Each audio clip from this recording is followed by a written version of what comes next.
Hi, this is the latest developer blog video for Ridiculous Space Battles. I did do another video recently that was kind of part of a different series, which is about how I program and how to program games like this. This isn't one of these. This is an update on the progress of the game that's more focused on players than developers. But you know, check that video out if you're into that sort of stuff, and if you're expecting me to talk about C++ functions and everything in this video, I'm not, but I'll do another one of those soon, probably next week. Ridiculous Space Battles, I haven't done a video on it in a while, but I have been working, but it's been like behind the scenes stuff. But I've got a little list, and the list is not bad actually. So I'm just going to show you the new stuff. So one of the new things is a new weapon, which is a bullet attractor drone. So what this does is it flies you launch a little drone. You can only have one per weapon at a time, and it flies ahead of you, and it like sits in front of you, and it sucks in laser bullets. Now let's just gloss over the dubious physics behind how there can be a thing called a laser bullet anyway, but let's just assume they're little guidance controlled plasma, I don't know, who cares. And this thing kind of sucks them in and absorbs them until it's absorbed a certain amount, and then it'll blow up, and then you can launch another one. But in that gap between them recharging and launching another one, you're vulnerable. So I'm just going to kind of like let it play out. Right, bullets go quite quick, so I'm going to slow it down. You can see that they're curving round into it, and after a certain amount of absorption, they will blow up. This is a really small battle because I thought it'd be a bit chaotic to demonstrate it otherwise, and these will eventually blow up. And what I've done is, if you really zoom in to the battle, you see little lines pointing to all of the bullets. There you go, that one's just detonated. So there'll be a delay, and then whichever frigate launched them will launch another one. But at the moment it can get, well, it can't get hit by bullets because these other ones are kind of sucking them in. I don't know about whether I want these little lines to show you what bullets are coming in or not. They were really handy for debugging, but I kind of thought it was sort of cool. That's an interesting case that I've never even noticed. They attract bullets before they're in place. Should that be a thing? Maybe. Anyway, like this is a normal speed battle. I quite like down here the way they're curving and everything. And you might think this is a huge game balance issue. You can't do that, Cliff. But I already do that for like missiles. So you see these green lines down here. Look, incoming missiles are being shot down by a missile guidance scrambler or missile retargeter beam. So I already have things that do this for missiles. Some destroy the incoming missile, some scramble it and it flies all over the place, and some retarget it so it flies back towards the ship that launched it. So this is already like a mechanic that is in the game, but at the moment it's only in the game for missiles. So this is a new thing. It's kind of cool when they curve around really quick, I think. Anyway, that is the new bullet attractor drone. So while I'm sort of in a battle, if I just select this is a trivial thing, but down here you can probably just about see, I'll pick one with shields, that it's not just a flat shaded, it's got like some kind of grain to these UIs. I think that makes it look a bit more interesting. If you're thinking this is offset, it's because I'm actually running the game in a window and stretching it to fit the screen. I get this little anomaly that it, you know, the actual UI is in the right place. Don't worry about it. Okay. In fact, I think maybe if I don't know, this is like live editing of the, yeah, it's because it's a different aspect ratio. It's never going to work, is it? Doesn't matter. Anyway, so bullet attractor drones are a new thing, and I fiddle with these health bars. So let's get out of all that. Something else that changed, and I'll show you why I changed it in a minute, is up here there's a little kind of like blueprinty texture behind these, which I quite like, and I think it makes it look better, but it's important for other reasons that I'll talk about. This screen is really difficult to design because you might think, look, why have you got a scroll bar here, Cliff? when you've got all this gap down here. But if you do that, you don't have any gap. And I don't want things to jump around. And I think it's helpful to see a large image here, but I might have an option to just hide that and extend this down. I think I keep playing with the screen trying to make it better. Anyway, so I've done so I put that blueprint thing behind it. Another thing I'm gonna show, it's a minor thing, but when you play the game it makes a massive I have an annoying little crash bug that I think I know what it is, and I keep putting off fixing it. Bad Cliff. Yeah, so when you actually play the game, this would be a big deal, right? So if you want to prioritize attacking cruisers, you need the priority of the attack cruisers order to be higher than the others, and it now has like a little animation to show that you've swapped them, because previously it just jumped up there. If I had something, if I'd cooperate and make cooperate more important, it's not a big deal, but stuff like this makes a real difference to the usability of a game. And there'll be lots of stuff like that because at the moment I'm coding a lot, doing a lot of code. When I playtest a lot and balance a lot, and I actually spend time when I'm not thinking about code and graphics, I'll find lots of little things like this. And anyway, I put that in and I'm really pleased with it. I know it seems a trivial thing. Yeah, what else? Oh, other stuff in the battle, actually. Let's just launch the same battle again. Who cares? It's a tiny battle, but it doesn't matter. So yeah, drones, like the bullet attractor drone, now have like little tooltips. But there's other things.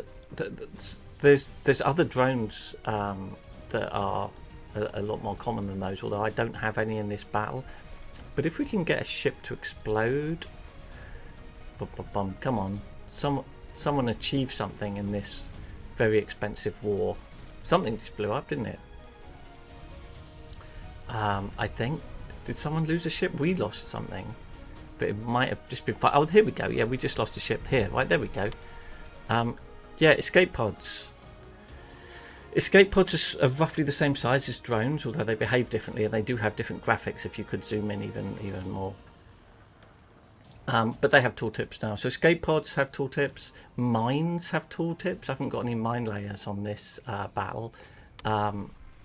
And drones have tooltips now. There was a really obvious optimization. In big battles, there might be like 2,000 drones on the screen. So you can't keep checking each one and like, is my... is that...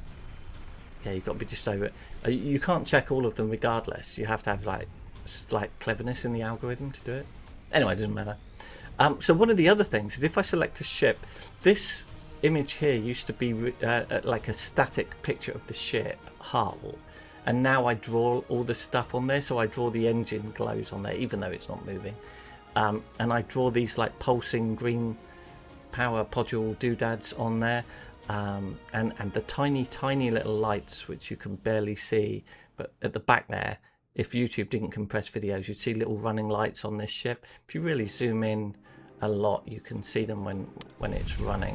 You can see like a little light here maybe, and there and here, stuff like that. I just want this to look a bit cooler, so I did that as well. Right, and there's two other things that I can immediately think of. So if I go, I'm going to quit out of all of this. If I go to a screen like the research screen, there's a gradient background. So the background color used to be this color here, like up here, and it now fades to a slightly darker color at the bottom. Now you might think that's not a month's work, Cliff. And it isn't.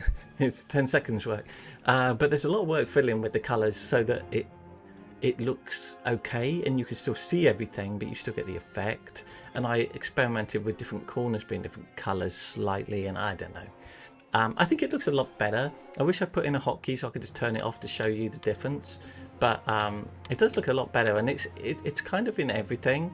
So like even this screen does it. You see that color's not this color. very trendy these days to have like a gradient fill on a flat shaded UI. And of course I'm very trendy. Not at all trendy. So the other thing that I'm going to talk about, I've kind of rushed through all these things.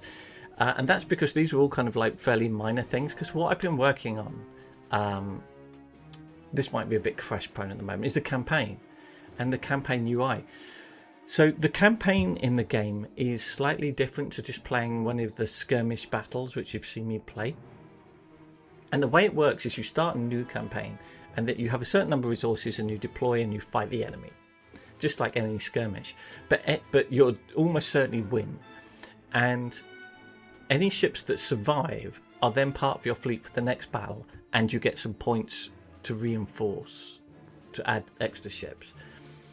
And so on and so on and so on and so on to the end. So theoretically, some of the ships you deployed here could make it through to the final battle.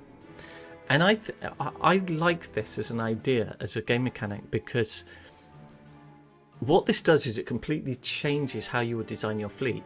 Because in a skirmish battle, if I go back to a skirmish battle, let's just pick this one. I don't know if they're set up or not.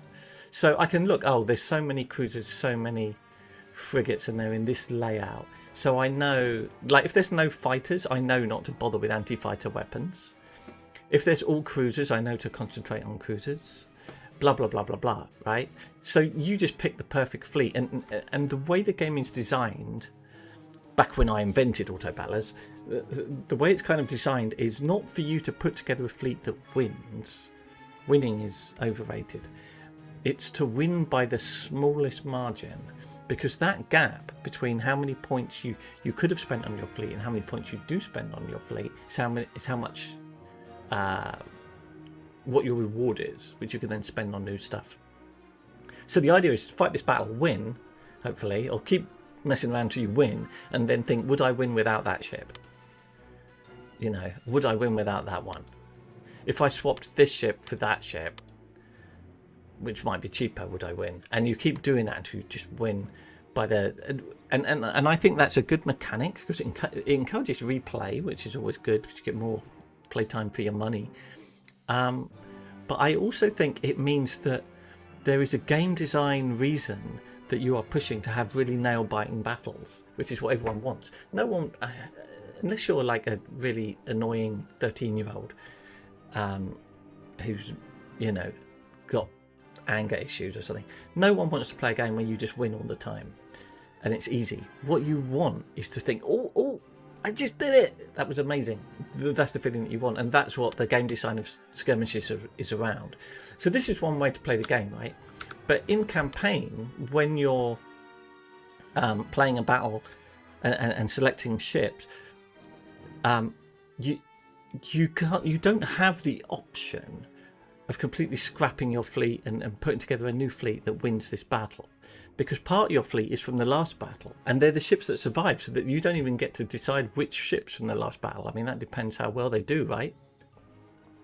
So it completely changes the strategy of the game in a way that I think is going to be really cool. I mean, I haven't done all the fleets, and it's not. I've written all the code now, but I haven't done all the fleets and tested it all. And in theory, this is going to be really cool. So you can start on a new campaign, or you can resume. And this is what I want to talk about a lot. Like I say, I haven't set up the enemy fleet yet, right? This was a real pain, because what I needed is a UI that looked like the normal deployment screen, so everyone knew what to do, right? Here's a cruiser, you can add orders, blah blah blah. We all know how to do this from playing the skirmish maps. So it needed to be that, but I also needed to convey you've got some ships, but you have some reinforcements. It no longer says resources or points or whatever it said. Now it says reinforcements. You've got some reinforcements to spend on other ships. And this is why the blueprint thing happened, right? The blueprint thing in the background. So, yeah, they face different directions. But the idea that I'm trying to convey here, tell me if it's shit, is that we all know what these are. These are blueprints and frigates, fighters, whatever, which we know how to do from a sort of skirmish battle, right? So this is how I'm spending resources. You can look up here, keep spending more resources on adding stuff to my fleet, right? We all know how to do that. But these things here, even though they're in the same UI, they're different. These are actual surviving ships, and it says that in that really clunky way that I'm going to improve. So if I click that, it kind of grays out. I'm not happy with this yet. And if I put that there, it's gone now. If I remove it from the deployment, it'll jump back. I should have it animate, shouldn't I? Anyway, so you have to place all of your ships that survived the last battle. You can't actually click fight until you've deployed all of them. So that's all of my old cruisers. And you'll notice if I deploy old stuff, if you look at reinforcements, that's a bug. That's rare. I'm not quite sure what causes that. This isn't costing me any reinforcements because, you know, these are ships I've already paid for in a previous battle. So you go through and you do all of this stuff. If I go to click fight, it'll go, you can't fight because you know you still got things to deploy.